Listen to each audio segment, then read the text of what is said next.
Christmas visitor. Christmas Eve was supposed to be magical. Instead, the snow fell in suffocating flakes, blanketing the small town I'd reluctantly driven to.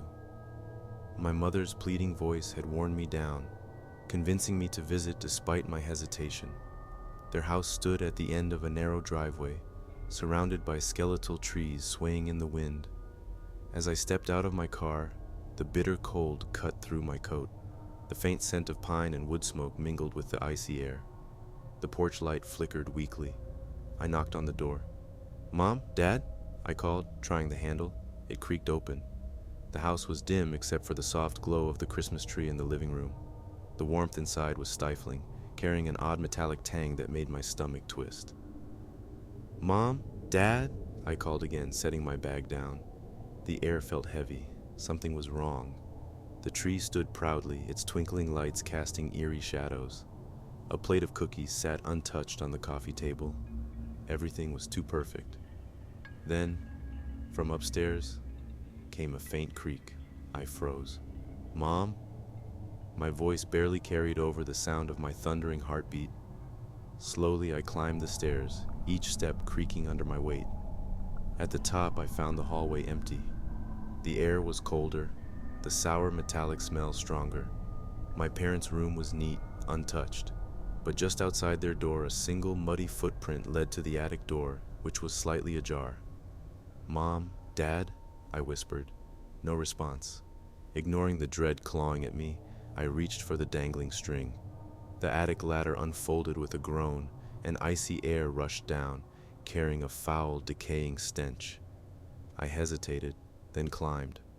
The attic was dark, filled with dusty boxes and furniture under sheets. My flashlight illuminated a figure in the corner, crouched and motionless. My breath caught. It was a man in a tattered Santa suit, the red fabric stained dark and wet. He turned toward me, his face pale, his eyes sunken. "Merry Christmas," he rasped, his voice dry and cracked. My knees buckled. I stumbled back, the flashlight trembling in my hand. He rose with jerky, unnatural movements, clutching a blood-stained stocking filled with bones. My stomach churned. "I bring gifts," he said, taking a step forward. "For the naughty." I backed toward the ladder. "Stay back." He laughed, a sharp grating sound that sent ice down my spine. I bolted down the ladder, my ankle twisting painfully as I hit the floor. The sound of his heavy footsteps echoed behind me as I fled toward the living room. I grabbed the fireplace poker, turning to face him as he descended the stairs. The house seemed darker now, the shadows closing in. "You can't leave," he said, his grin widening. "I only visit the lonely." The words hit me like a blow. My parents, where were they? What had he done? He lunged, and I swung the poker. The metal connected with a sickening thud. He staggered but didn't fall, his grin unfaltering even as black ichor dripped from his wound. I didn't wait. I grabbed my keys and ran to my car, slipping on the icy porch steps. The freezing air burned my lungs as I dove into the driver's seat and locked the doors.